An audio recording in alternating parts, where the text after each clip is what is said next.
welcome back to Rachel Rambles. I'm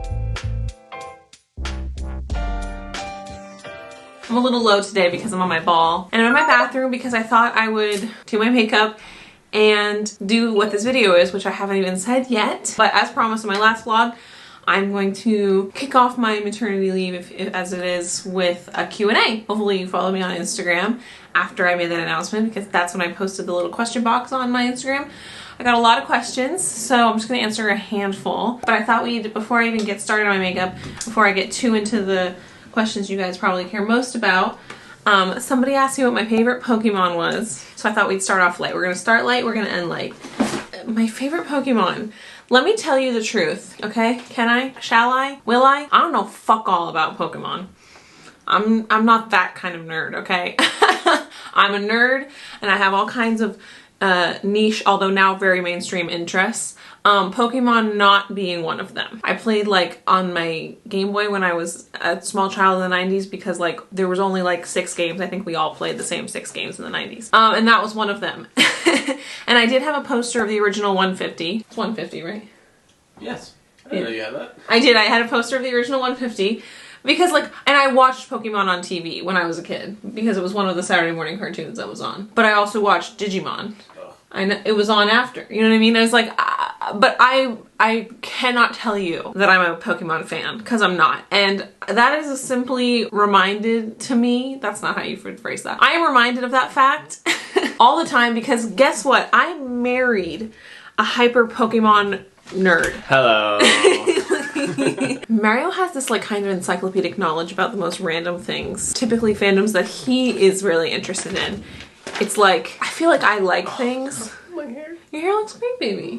He just got a haircut. He's self-conscious about it. Tell him he looks handsome. He looks very handsome. Yes, he does. It's like, I feel like before I met Mario, I thought I was like a real fan of things. And then it's like the things that you're a fan of, you know so much about. So, do you think you have all the Pokemon memorized? No. All the original? Memorized, like, kind of listen 1 to 150? No. But if you showed them to me, you would know them all? Yeah. You know more about Pokemon than anybody I know. You play more Pokemon games than anybody I know. I was definitely more into Pokemon when I was younger. You still play Pokemon games? Yeah, but it's grown a little past me. Like, I don't know how much you want me to take this over. Oh god, we could be here for hours. No, I was the perfect age. Like, when Pokemon became a thing, I was in like 4th grade, something like that. What, the year when you were 10? Yeah, I think so. Like 2000? Yeah, I think so. That makes sense, because I was like 7. I was like a little young. I was around 9, 10. Either way, I was like the perfect age for it. Because like, literally, Ash is 10 years old. Like, the main character leaves the house when they're 10. Oh, really? Yeah. Yeah, I didn't know that. And I collected a ton of Pokemon cards. My mom has cost me thousands of dollars because she threw all my cards away. That's brutal. And I had a big binder that was all like the whatever cards, and I had a special binder that was like all the good cards. That could have been worth money. You know that became a thing again in the pandemic, was people were collecting Pokemon cards. No. So anyway, I only collected for the original 150, and then I played the games up through whatever was released on the Game Boy Advanced. You literally play a Pokemon game all the time. No, playing on the Switch. So I'm saying there was a gap, because then I didn't get a DS or a 3DS, so those games I didn't play for a while, and then I found out, how you can secretly, illegally emulate them on a computer. Yeah, and you play those all the time. I played those. And then they started releasing games on the Switch, and then I played some of the games on the Switch. Well, anyway, my point is, like, he's being so... And then I played a lot of fan-made games. Yeah, believe me, he's holding back right now, because he knows, because otherwise this video will be 100 hours long and we haven't even answered the question, which is, what is my favorite Pokemon? Right. Mine. I'm sticking with the original 150 because... That's what you know best. That's what I know best. And they're the fucking OGs. Your spirit Pokemon is a Jigglypuff. But I think in the same way She's a psychic type? Fairy type, what is she? Originally was normal, I think has been retconned to fairy. Fairy. Yeah. Doesn't she hypnotize people? She doesn't hypnotize, she sings. Her sings act almost as like a lullaby. That's and they fall asleep. And then she gets angry that they fall asleep because she wants attention. So she takes a marker out and draws on their face when they're It's crazy that you think that's my spirit Pokemon. But in the same way that I think sometimes you get annoyed by someone or that's too similar to you, I would say maybe your favorite might be Snorlax. Because Snorlax is cute. Because he eats and then hibernates for like a month at a time. I respect that. Yeah. And he's cute. Anyway, okay. Okay, bye. I'm gonna do my makeup. Why? No reason. Maybe I'll go into labor today. That would be fun, and then I'll look pretty at the hospital. Let's answer questions that you guys probably care more about. But someone really did ask me that. Let's see. First of all, let's just get this out of the way. I got so many people. The most frequently asked question, without a doubt, there's no other question that was asked this much is, will I be sharing the name of my baby? Yeah. What do you think? I was like gonna edge you by making you guess and then not tell you what the actual name is? Yeah, I'll share the name when he's born. I don't think there's anything wrong with his showing his name. I'm never gonna show his face. That's the thing that's important to me. So, yes. But he hasn't been born yet, so you don't get to know. I haven't really been that secretive about the name, like, in my circle of friends. Like, pretty much from the minute we found out we were pregnant, we already knew what his name was gonna be because we've had names picked out for all of our kids for years. So everyone in my life already knows his name. I'm not really that weird about it, but I think it's a fun thing to hold over you guys to keep you coming back for more. I'm very anxious about leaving my channel for a few weeks, so hopefully that entices people to want to come back. Now that that's out of the way, I'm like all low on my ball, so I can't really like see myself in this mirror. Let me go grab a mirror. Okay. I don't want to be in your way. Okay. What was I saying? Oh yeah, the next question. How are you feeling about labor? A couple of people asked me that. Someone asked me how scared I was on a scale of 1 to 10. At this point, I'm feeling so anxious for it to happen. Let's see. I am 39 weeks and 4 days. So, you know, we're getting there. I'm just really, really anxious for it to happen. I feel like I keep like trying to will contractions into my body. There have been some soft signs that labor is on its way, and I have had a few little contractions here and there, but definitely nothing like real or major. Maybe it's just comfy in there. I know that a lot of first-time moms go past their due date. We do have an induction date scheduled if I go too far past my due date. So I kind of want to just go into labor before that date happens. I don't want to go too far past my due date and have to be induced, or not have to be induced. I asked for that, but you know, I'm just anxious. And so I'm not really like afraid. I know it's going to be painful. I think that something I am going to be really good at, hopefully, is, first of all, I'm not afraid to ask for an epidural quickly. Second of all, I have a relatively okay pain tolerance, actually. Not the world's best pain tolerance, but certainly not like the wimpiest. So I'm not too worried about that. I'm gonna eat those words. I can tell. I'm just so anxious for labor to happen because I'm so ready for him to be born, and I'm so ready for him to be here and in my arms and to not be pregnant anymore. As much as I have really enjoyed being pregnant, like I'm just anxious. Now that I'm at the finish line, I'm like, let's cross this fucking line, let's go. That like any fear I have about like the pain of labor or whatever, like the scary unknown of labor, I guess even, is kind of non-existent because I just want him to be born. Like that the desire and need to have my child in my arms is so much stronger than the fear of the way he's gonna have to get here. I've also just been like visualizing my birth a lot, and I know it may not happen the way that I want it to, but I do think that that's been helping. And I also think it's helping a lot that I have like taken so many classes and like read into so much about like the physical mechanics of the internal like system of what's going on when you're giving birth, that like I'm gonna be able to like justify the pain for a long time in my head. Like I often feel like if I know where the pain is coming from, it's less scary. So like, okay, this is a contraction, and a contraction means that the uterus is hardening and it's pushing the baby down and it's opening the cervix, and it's like all of those things are painful, but I know what they're doing and they're purpose driven. So I think that's going to help me deal with a lot of the initial pain. And then I'm going to get a goddamn epidural. So the question was, how am I feeling about birth? And the answer is anxious and excited more than anything else. Okay, what's the first thing you're gonna do postpartum that you couldn't do pregnant? I feel like I've answered this, but not so directly. So there's a lot of things I'm excited to do. I'm gonna try and breastfeed, so it's not like I can go back to drinking, and I wasn't really a big drinker in the first place. Like, and so, but more so, I can't really go back to smoking weed, which was my vice of choice before I got pregnant, and I can't do that. Or I'm not going to do that while I'm breastfeeding. So I can't go back to the real fun thing I'm excited for. But more than anything, I've been avoiding eating soft cheeses from Mexican restaurants because I cannot be certain if they're pasteurized or not. The odds are they are, because I live in the United States and it's just more typical that they would be here. But in an abundance of caution, I haven't been eating soft cheeses, and there's this Mexican restaurant that's like right down the street from us that I love so much.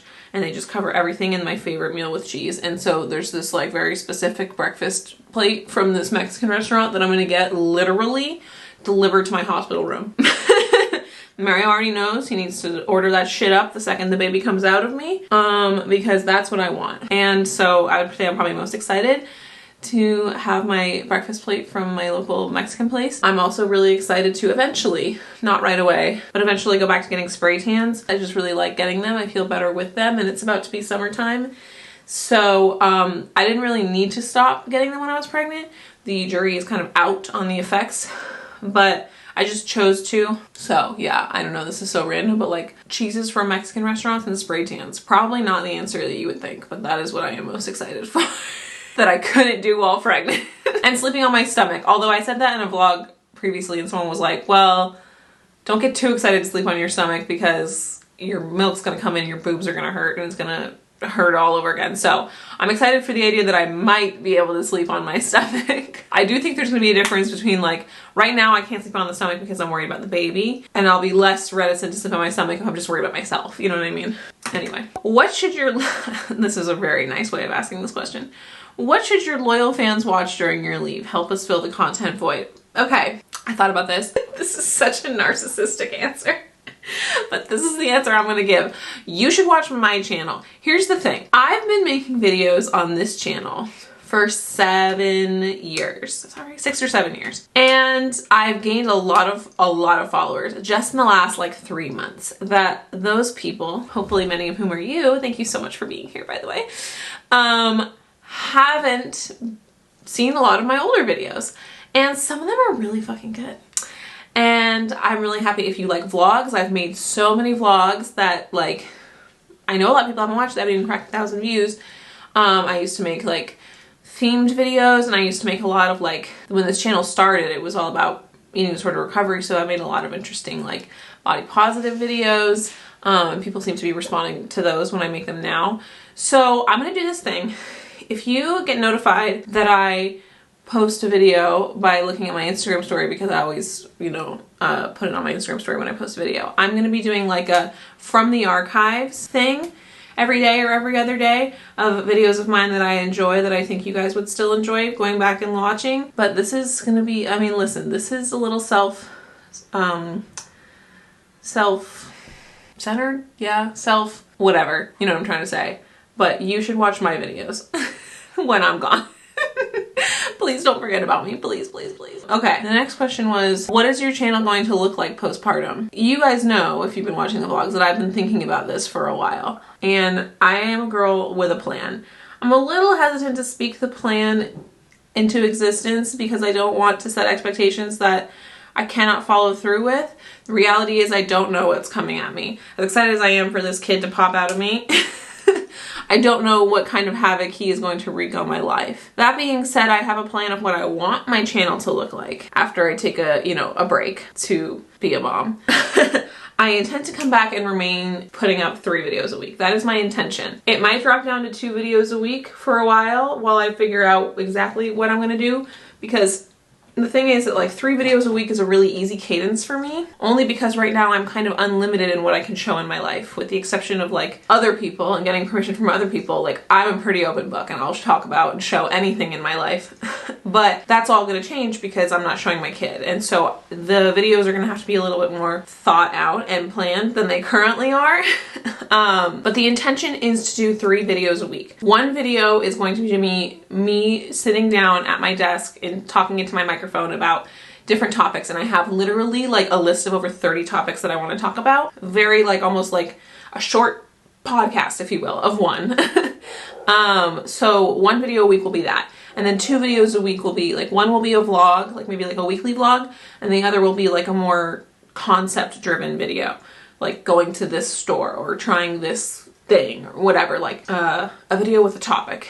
So I want to do 3 videos a week where 1 video is a video with a topic, 1 video is like a straight up Rachel ramble, and then the 3rd video is just a vlog. But like I said, I have to be a little bit more mindful. You know, I think like these 2 things, the videos with a topic and the Rachel ramble, that's easy. I can do those without showing a child. It's the vlog one that I want to make sure I'm doing in a way that feels comfortable for me. So anyway, that's the plan. I'm thinking of coming back sometime in April with that sort of lineup. We'll see. Again, I mean, that's the current plan. Who knows? What am I doing? Why is this is not the next step of my makeup routine? What am I doing? Who knows what will actually happen? But that's my plan. I have a lot of passion and energy right now behind this channel and momentum that I don't want to lose. So fingers crossed I'm able to stick to that. And then someone said, I know you won't be showing your son, but do you think you will still talk about him in motherhood? So this is kind of the thing that I need to be really mindful of when I'm doing like that more vlog style. Will I talk about motherhood? Yes.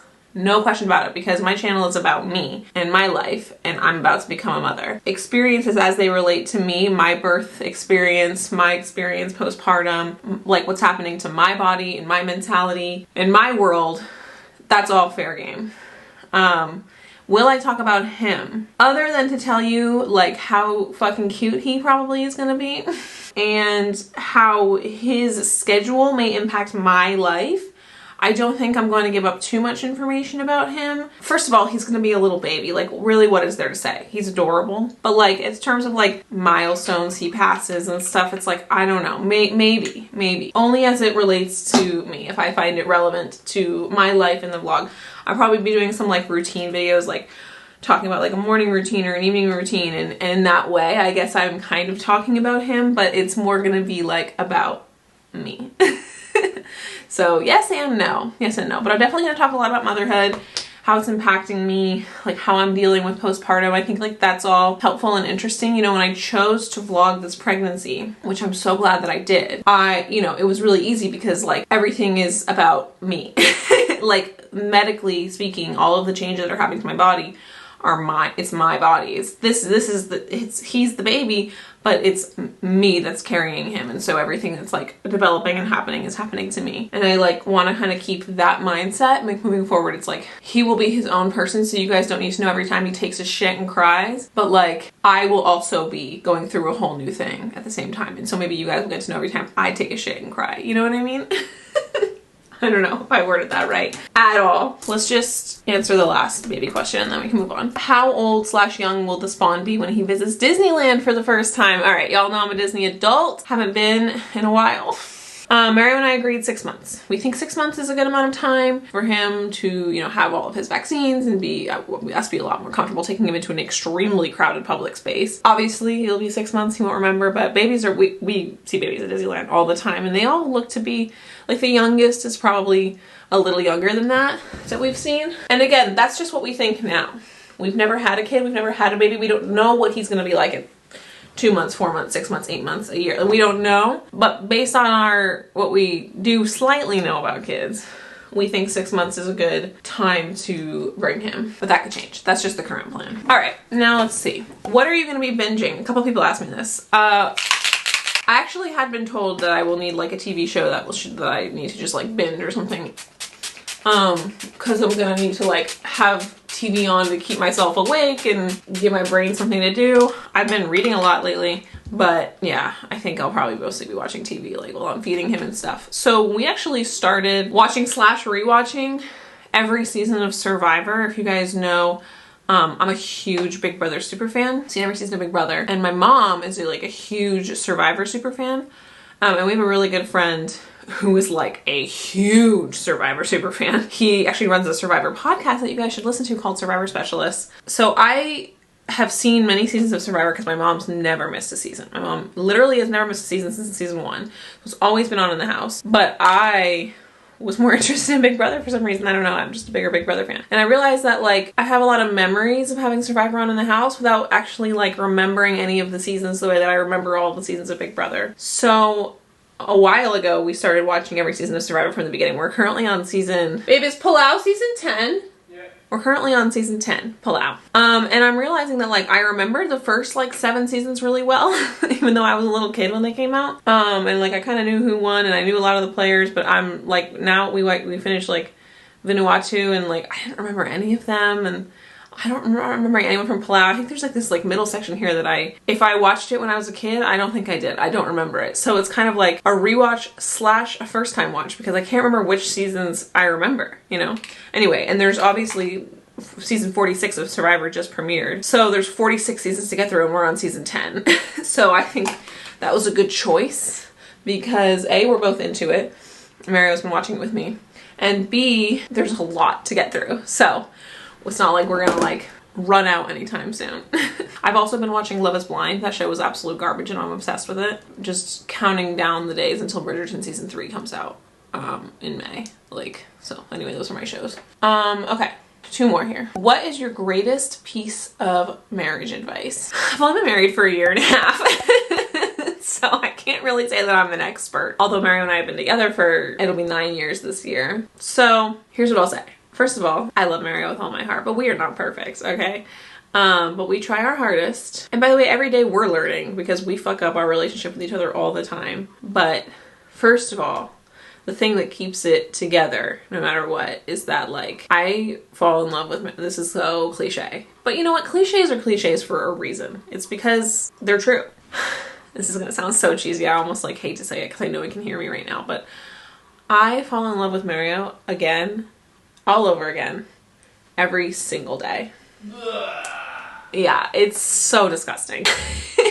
That's embarrassing to say, but it's not embarrassing to say. That is true. And I think that is like a big part of it, right? Like, I mean, I've been with him for almost a decade, right? It'll be a decade next year. And I'm as in love with him today as I was the day that I first told him I loved him. No, I'm way more in love with him today than I was the day I first told him I loved him. That helps when he fucking pisses me off. Is that like, he can piss me off more than anyone else in the world can piss me off, right? Because he's one of the people I allow to get closest to me. But at the end of the day, I love him unconditionally and he's a good man. And so that keeps it together. I will also say in terms of like an actual piece of advice, because like that's just like I found my person, you know, so I don't know how to tell you to do that. But I would say like not being afraid to talk about things that are uncomfortable is probably something that we've gotten a lot better at over the years. Talking about the things that you kind of want to avoid or want to push down will prevent larger animosities from brewing and larger issues from coming up later. So having the uncomfortable conversations, being vocal about your boundaries and things that make you uncomfortable and willing to compromise, right? Because like there are definitely things that he says to me that I'm like, what the fuck are you talking about? But I have to be willing to compromise, and I'm sure he feels the exact same vice versa. So having uncomfortable conversations, being open and honest about your feelings and your boundaries to prevent larger issues from bubbling up and forming down the line, I think is like an actual piece of advice that I can give you that is super beneficial to a healthy, non-toxic relationship.